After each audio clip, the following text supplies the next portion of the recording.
Hey everyone, Mah-Dry-Bread here. Pokemon Emerald with only rock types was a brutal team run. Let's follow that up with a brutal solo run. Today's the day that we figure out, would I be able to beat Pokemon White 2 with a team of only one Paris? You know the drill when it comes to Paris in previous runs, I'm sure. We are slow, we're frail, we're both grass and bug types, so we're double weak to a lot of common types. And our only good stat is our decently high attack. We could have some decent abilities, but nothing that undoes our horrible stats. By level up, we see what makes us special, though. At level 22, we get Spore, a sleep move with 100 accuracy.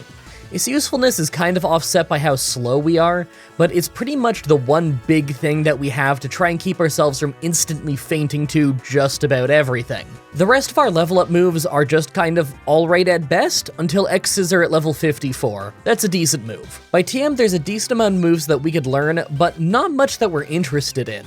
Dig and Brick Break could be good, but even most of the other good moves here are special rather than physical, so I doubt we're gonna learn them. Even then, I think Brick Break is in the battle subway in this game, so it's not exactly easy to get. Also, sorry if I sound slightly rough. 1, I have a sore throat, and 2, I'm kinda sniffly. I think I might be getting sick.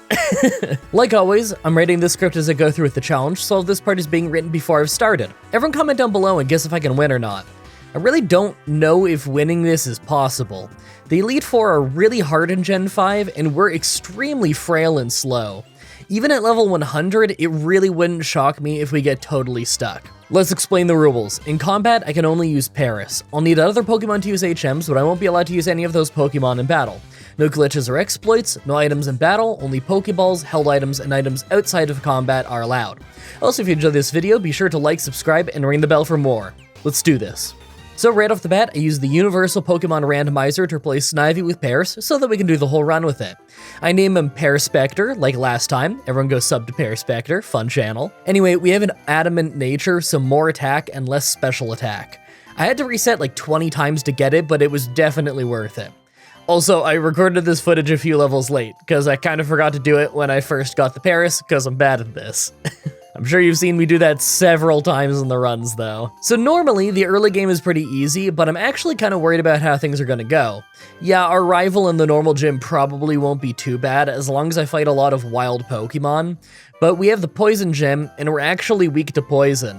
Then there's the Bug Gym, where I'm probably gonna lose if I don't have Spore yet. Us being slow and frail is the kind of weakness that's really going to affect us the entire game. There isn't much getting around it. We're just gonna have to fight everything we can to get levels. I don't see an alternative. Wow. So I get to the first real rival fight at level 8, same level as him, and it took 5 tries because he's stronger and faster than us. I was thinking that we could win eventually because of Effect Spore poisoning him or putting him to sleep without us having to miss a turn of using Scratch, but in the end we won because he used Tail Whip too much. It is crazy how frail we are. I guess this shouldn't surprise anyone, but the moment we got to the normal gym fight at the start, I could tell it was gonna be a loss. We were even lucky to make his first Pokemon faint. That was because Effect Spore put him to sleep. We didn't even come close to winning the fight, so I'm gonna have to grind already. It's gonna be one of those runs. So it took about 20 minutes of straight grinding with turbo mode on just to gain 3 levels because we're fighting things that are such low leveled and we can't one-shot anything. But once we hit level 15, we can just hardly beat the normal gym. Hey, at least this means that I'll be able to get to new trainers to hopefully get some more levels off of. So the Poison Gym is coming up and I have 0 confidence in our ability to win. If the normal gym at the start was that hard, what chance do we stand against Pokemon that are actually super effective against us? We can't learn anything super effective against them until we're well past the Poison Gym, so I just have to brute force them with Scratch. I guess I could use Stun Spore, but that's giving them an extra chance to hit us, and I'm not sure if it's really worth it, considering I could just wait for them to get an affliction from hitting us due to our Effect Spore ability. Really, I think it's pretty likely that we can't beat the Poison Gym until we learn Spore at level 22, but I guess we'll find out soon enough. You know what? Now's a great time to talk about this video's sponsor, Boot.dev. So longtime viewers of this channel who know the deep MDB lore all know that the only course I ever failed in school was programming. I got a hot 20 out of 100, not even close to a passing grade. And yet, here you are, watching me learn how to code. You're never gonna learn how to code without actually writing code, and Boot.dev makes it fun and engaging by turning it into a game. They present lessons as tasks to write or fix code alongside genuinely informative instructions. They have a bear wizard to help breadcrumb trail you to the solution if you need some ideas, and you can even check the solution if you're totally stumped. You learn the Python and Go programming languages from start to finish, so you can get a complete skill set and open up some career opportunities as a back-end dev. That's a solid career with opportunities to work from home, and trust me, from first-hand experience, working from home rocks. And when I say it's a game, I mean it's a game. There are bi-monthly boss fights where you get bonus experience for completing lessons. You have a spell book of links and notes that you unlock. There are potions? I probably could have left it at there are potions. Go to boot.dev and use my code MDB to get 25% off of your entire first year if you choose the annual plan. They also have a free demo of some lessons on the website if you just want to try them out and see if you like it first. I'm going to be taking the lessons myself. I've got to avenge 16-year-old me who failed that programming class. Maybe in a few months we can all check in on our progress and show what we've learned. Thanks again to boot.dev for sponsoring the video. Now, I gotta go lose to that poison gym. So I grinded for ages to get all the way up to level 20, and had this super lucky run where Stun Spore got us pretty far into the fight, and the Coffin just kept using Smog without us getting poisoned. But then Whirlipede hit super hard with Venoshock, and we ended up getting poisoned off Poison Point to faint. That was with crazy good paralysis luck, so I think I'm gonna have to bite the bullet and grind to level 22 so I can learn Spore. Maybe then we can win. Before that though, I'm gonna have to learn Return. We've already fought so many Pokemon that it'll for sure be stronger than Scratch. And although I know some people complain when I use Return, I'm using it anyway. Like, I'm using one Paris. A Paris. 35 base health. 25 base speed. Paris. Do you think I'm crazy? Oh yeah, hold on. I play Pokemon challenges for a living. Let me rephrase. I would have to be even more crazy than you already think I am to not use Return when doing a Paris run. Cut me some slack. Well, I tried using Return, and yes, it was doing more damage, but I actually lost even worse than before. One strong move really doesn't save us here. Let's just get those 2 levels and try again with Spore. We need something to stop them from hitting us. We're just too frail otherwise. So this actually took another 4 tries because we still go down to 2 Venoshocks and we're slower, so she often wakes up and takes us out. But still, it didn't take too many tries before we won with a few hits of Return. With that done, we're on our way to the bug gym, but obviously I go hit up the sewer so that I can get leftovers on the way. Now, we don't have that much base health, so leftovers won't exactly be healing us by very much. But my hope is that healing every turn while our opponents are asleep will get us through a lot of otherwise unwinnable fights. I mean, in theory. In practice, it might not matter much because of just how frail we are, but you never know. It's going to be a long time before we learn any good moves by level up, so I'm thinking that we're just going to have to brute force the next couple fights, and that really won't be easy. We have some rock types and steel types coming up, so it could take a while. So after a bunch of grinding just to get through the bug gym itself, I got to the gym leader at level 28. Swadaloon was super easy at the start, but as expected, the problem was Dwebble. We took tons of damage from Smackdown, we hardly hurt him, and he had a Hyper Potion to heal with. I tried a few times, but we just faint every time. I can't believe I still need to grind even more just to beat a single Dwebble. Alright, so I got up to level 32, and now I can just put Dwebble to sleep and take him out in a few hits. The Leavanny actually ended up doing a surprising amount of damage to us with Struggle Bug, but thankfully, we don't care about our special attack, so we still take him out no problem. Man, I was gonna get this whole voiceover done before breakfast, and now my stomach is growling, like, so loud I think it's gonna get picked up on the mic. Alright, I need a little break. I'm gonna go make some egg fried rice. After that is Colress, and this easily could have gone really poorly because he's only got steel types, and there's a sandstorm going on, so our leftovers are only undoing the sand damage. But we put Magnemite to sleep for long enough that we could build up our super strong Fury Cutter. If we didn't do that, we probably would have just lost to Clink as soon as it came out. I doubt I'm keeping Fury Cutter for long though, but I'm happy I had it for this fight. Speaking of not keeping it for long, we can get the TM for Dig now, so I think I'm just gonna learn that right away. We have the Electric Gym coming up, and it's probably easier than it is in regular Black and White. She's got one less Emolga, so Dig will work on most of her team. That said, it's probably still gonna be a horrible fight. Yeah, we resist electricity, but I'm pretty sure she has flying and fire moves. Both are types that are double super effective against us. We're really gonna need Spore to save us, but Dig wastes time, so we're gonna get less hits in before they wake up. This could be a rough one. As soon as we get to the electric gym, I put Emolga to sleep and have to hit return a few times to get a knockout. She holds on extra long with potions, and because of that, we end up getting paralyzed by static near the end. As soon as Zebstrika came out, it's faster than us due to the paralysis, and thus we get one-shot by Flame Charge. I mean, there's a chance it's faster than us anyway. We hardly have a level lead, and we are a really slow Pokemon. I wish I had a berry to help with this, but I don't. You know what? The wiki says I can get a cherry berry from the ranger just west of town.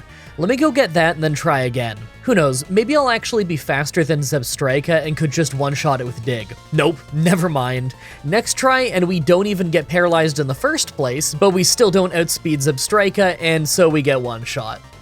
All I can really do is level up until either I can survive a hit or until we're faster. I'm not really sure what's gonna happen first. Zebstrika has both awesome attack and speed, so this is gonna be a mess. Give me a while I make this work. So I get up to level 38, and we're still slower than both Emolga and Zebstrika. I can see a possible path to victory, but it's iffy. We're really close to one-shotting Emolga. Maybe if we gain a couple levels, we could one-shot it.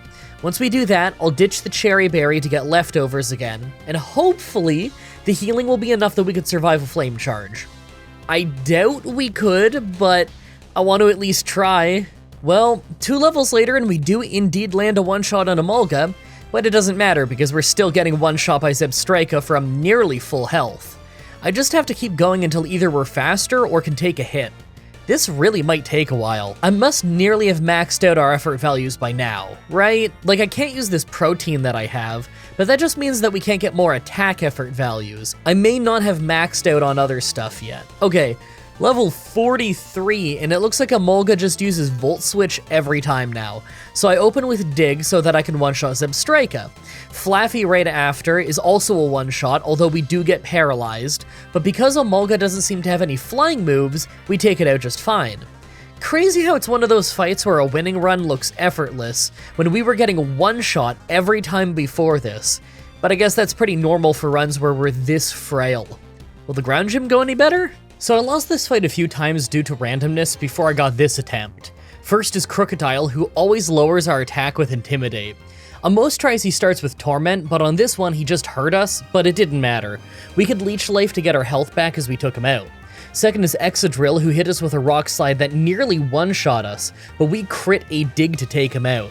I actually think that if it wasn't a crit, we'd probably have left him with a Sliver and he'd have used a Hyper Potion. Last is Sand Slash, and I thought that I was doomed when he hit us to drop us to a Sliver, and our Effect Spore paralyzed him so we couldn't put him to sleep, but we ended up critting our return to just one-shot him. I don't know if that was lucky or unlucky, it was just a weird exchange. Let's go to the boss rush at the tournament. It's usually pretty easy. First is our rival, who's a sweep due to being a super low level and not having a great team yet. Second is Charon, who wasn't a sweep, but it's just because he opens with Intimidate. It was still an easy fight. And third is Colress, who really doesn't stand a chance now that we have Dig. I wonder if the tournament is ever gonna be hard in one of these runs. Alright, we're on our way to the Flying Gym now. I can see this one being really awful. Normally the Flying Gym isn't bad, but we're double weak to it, so I'd be shocked if it ends up being easy. We can get Aerial Ace and X-Scissor in the area so we can get some new moves, but neither one is going to help us in the fight. I think it's just going to be us hoping that we can be faster and use Spore and Return to win, because otherwise we're going to be doomed for a while. Let's hope for the best. Nah, I guess we could all see that coming. First Pokemon is faster than us and one-shots us. I mean, how long are we going to have to level up until we're strong enough to survive Acrobatics? That is a really strong move. Hey, at least my effort values are finally maxed out. Give me a minute, I'm gonna rare candy up bit by bit until we're either faster or can survive a hit. Let's see what the lowest level is that we don't instantly get knocked out on round 1. Pause the video and see if you can guess in the comments what level we need to be to win. So I use 2 candies at a time and keep testing the fight. You think I could win after 10 levels? Nah, I still get one shot. Yeah, seriously, 10 levels didn't do it. I mean, but surely we could do it before 20 levels. No, we lost again. Can you imagine if I actually had to grind for this?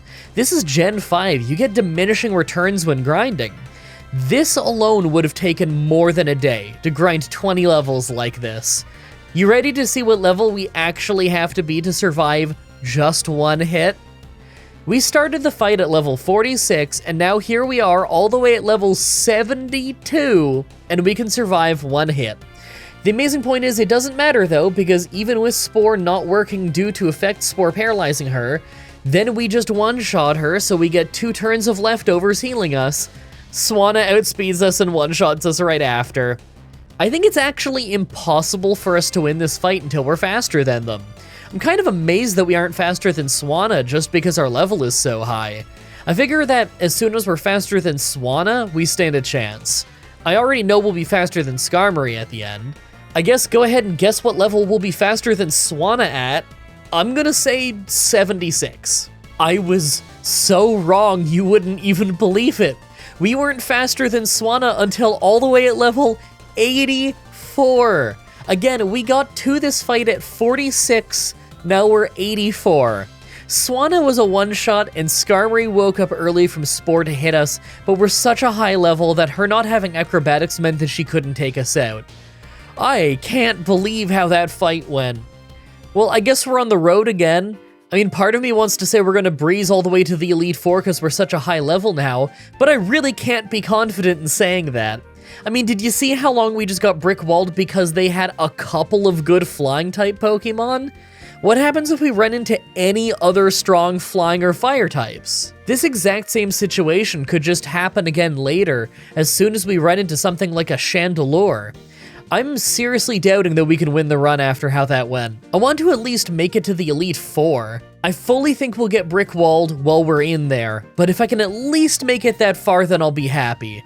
I think the next 2 fights will probably be easy at least, although the water gym might be hard. It usually is. Wish me luck, cause I'll need it. First is our rival, but his whole team is a sweep, as I'm sure you expected. There's no way it couldn't have been. Do you think that we'll sweep the Dragon Gym, though? I could see some of them surviving, but there's no way we'll lose. The Dragon Gym wasn't too bad, but we actually ended up taking a bunch of damage from Flygon due to it being faster than us and making us flinch with Rock Slide. Also, we couldn't one-shot the Haxorus at the end, so that just goes to show that despite our massive level lead, we still aren't quite as strong as you'd expect. I'm gonna have to travel all the way to the Water Gym. I think that's gonna be the next fight that we could actually lose. That one tends to be pretty hard. Alright, Water Gym time. First is Caracosta, who we put to sleep and hit with Return, but he wakes up fast and hits Smackdown to take a good chunk of our health before we take him out. I make sure to finish him off with Dig so that we can waste an extra turn and thus heal more. Wailord is second, and we just put it to sleep and take it out by critting an X-Scissor. I really didn't want to crit. If we took it out slower, we would have fully healed. Last is Jellicent, so I put him to sleep, hit X-Scissor, but his berry kept him from being in the 2-hit range. He crit us with Ominous Wind, but we put him to sleep and crit him in return to make him faint. We got kinda lucky there, but I'm sure that we would have won without the crit. If him critting Ominous Wind only did that much damage, then I'm sure we'd be fine even if we didn't crit. Alright, we may have every gym done, but we still have a lot of fights between the Elite Four and us. We've got Zinzolin, Colress, and Getsus between us and Victory Road, then we have a rival fight after that. I figure that Zinzolin will be easy with X-Scissor, but Colress might be hard just because of the steel types. After that is Getsus, and I honestly have no idea how that's gonna go. Every once in a while, I run into a trainer Pokemon that's actually faster than us, so this is around the point where I figure that the boss trainers are likely all gonna have at least something on their team that can outspeed us. If the thing that outspeeds us has a good fire or flying move, then we might just be doomed. Our moveset is decent though, and as long as we don't get one shot, we can hit Spore and hopefully heal enough with leftovers that the rest of the team doesn't finish us off. Let's hope for the best. So right away, I thought I was doomed when the first Cryogonal was faster than us and took out more than half of our health with Ice Beam. I used Spore to buy time to get extra health back before landing the one-shot. As the second one came out though, it only used Light Screen, so that was fine. We took it out as well. Last is Weavile, but it didn't do all that much with Slash, so we took it out. If both Cryogonals had used Ice Beam, that would have been much worse. Next is Chorus. We put Magneton to sleep right away, then he just kept using Return and Dig. He goes down pretty fast, and second is Magnezone, so I do the same thing. Works great, and we even dodged Thunder Wave while underground. Metang actually just gets one shot by X-Scissor, and next is Klinklang, who uses Gear Shift right away. We put it to sleep, hit hard with X-Scissor, and uses Dig as he just keeps using Gear Shift. He goes down pretty fast. Last is Behem. Still don't know if I'm saying that right. Probably gonna say that every single time. But he's just a one-shot with X-Scissor. We didn't even get hit. Last is Getsis. Cofagrigus right away isn't too bad, as we put it to sleep early and keep hitting X-Scissor, but we lost a good chunk of our health to Shadow Ball before we took him out. Electros is just a one-shot with a critical X-Scissor, and Seismitoad just got one shot by a critical return. This is going great! Drapion is next, but it's faster and hits with a super effective X-Scissor before we put it to sleep, so we took some real damage, but then we just one-shot it in return. After that is Toxicroak, who was just a one-shot, so I was feeling pretty great, but last is Hydreigon. It was faster and made us flinch right away to a Rock Slide, then made us faint to a second one. Alright, well we could absolutely win this if we just didn't flinch and put him to sleep instead, so I'm gonna keep trying.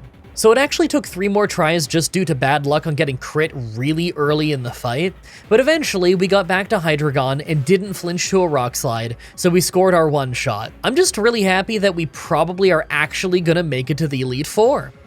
Alright, we're coming up to the point where the run is probably gonna end.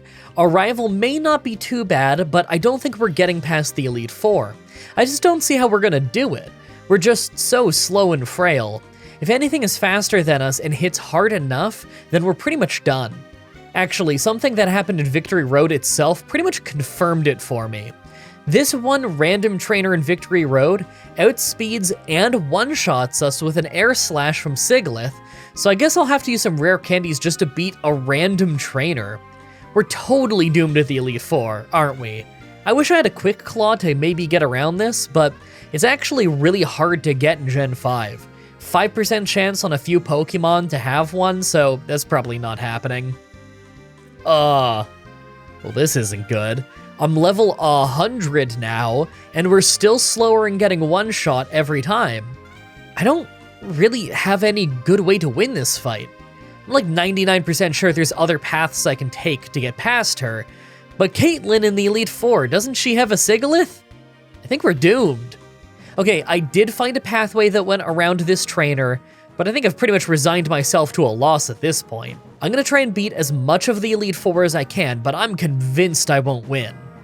Okay, our rival was actually really easy. He hardly hurt us at all. That might be our last easy fight for the rest of the run, though. Now that we're at the Elite Four, let's take a look at our stats. Well, our attack is pretty awesome, but we're level 100. Knowing that our speed is maxed out at 114 has me really worried. I'm convinced at this point that we can't get to the Pokemon Champion, but I'll be happy if I can at least beat a few of the Elite Four members. I'll start with the ones that I think will be easy, and end with Caitlyn since I really doubt I can beat her. Plus, even if we did, the Pokemon Champion has an Archeops with Acrobatics, so obviously a win is impossible. But if I could even get to her, then that would be pretty cool. Make your final guesses on if we can win this or not. Let's do this. First is Dark Trainer Grimsley. Right away we got outsped by Liepard and hit with Aerial Ace before we could put him to sleep and take him out with X-Scissor. Second is Bisharp, but we're faster, so we can just hit Spore and X-Scissor for another one-shot. The Spores are still worth it even if we get the one-shot, because we're buying more time to heal. Same exact thing happens with Scrafty right after, so our health is nearly full, but Crocodile drops our attack, outspeeds us to hit hard, but then we actually take him out with X-Scissor really fast. Hey, that was a pretty easy win. We knew that would be the easiest one, though. Can I beat Marshall? Second is Fighting Trainer Marshall. First is Throw, who we had a bit of a long fight with just because of his full restores, but we still took him out without getting hit. Mienshao was faster than us though, and hit Bounce for massive damage, taking us from full health to only 9. We put him to sleep and took him out fast, but our health is just awful now. Conkeldurr went to sleep fast, but we were able to two-shot him, so he sent in his Sock last, and I thought that it would be faster than us, but we actually outsped him, put him to sleep, and took him to a Sliver. His ability saved him, but he had no more healing items, so we just took him out. That was so close. I can't believe how close we came to fainting to Bounce. Third is Ghost Trainer Chantel. So it took 4 tries at this fight for Cofagrigus to stay asleep, but eventually we took him out without getting burned off Will-O-Wisp. Problem is, second is Chandelure, who outspeeds us and one-shots us. I mean, I guess Fire Blast has a 15% chance of missing, although it's going to take quite a few tries to both get to it without being burned and have it miss us. I'll keep trying until we can hit Dig once. If it gets a knockout, then we'll see how far we can get. If it doesn't, then we'll just move on to Caitlyn. Oh, wow. Okay, after 15 failed attempts where we either got burned early or just hit by Fire Blast, it finally missed and we landed our one-shot. We're back in the game. Next is Driftbloom, and I thought that we might just lose because we weren't doing much damage and it's got acrobatics, but it actually stayed asleep the whole time, so we took it out. Last is Golurk, but it only takes 2 hits to take down. I can't believe we just took out Chantel. Fourth is Psychic Trainer Caitlyn. First is Masharna, who's a one-shot with X-Scissor, but second is Siglith, and as you expected, we just get one shot. You know what? I think I could one-shot the rest of her team if she misses once. I'm going to equip Bright Powder so that her Air Slash goes from 95 to 85 accuracy. I think we could actually win this. Wow, okay, only 2 tries later, and it turns out that we have a speed tie with her because we went first and put her to sleep. The rest of her team was just a sweep. We actually beat Caitlyn. Who knows, maybe we can even stand a chance against Archeops with Bright Powder. It's a long shot, but maybe. Finally, the Pokemon champion Iris. So things start horrible as she sends out Hydreigon, and we instantly get Flamethrower down to only 5 health. We have no leftovers this time, so there's no healing. We one-shot it, then next is Druddigon, and I'm very thankful it doesn't have Rough Skin, or we'd have fainted while we one-shot it as well. Third is Archeops though, and it just takes us out. Okay, if I just keep trying, then eventually it will miss Acrobatics because of Bright Powder.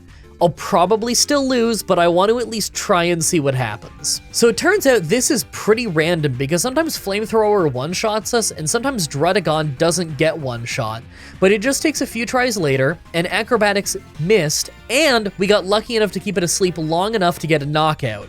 That is exactly the luck we needed. Next is Lapras though, and although we do great damage, she woke up pretty fast and knocked us out. Alright, it took a lot of luck just to not only get to Archeops alive, but also to keep it asleep long enough to knock it out. Now we need the luck to keep Lapras asleep, plus the Aggron and the Haxorus after. I think it's safe to say this isn't happening.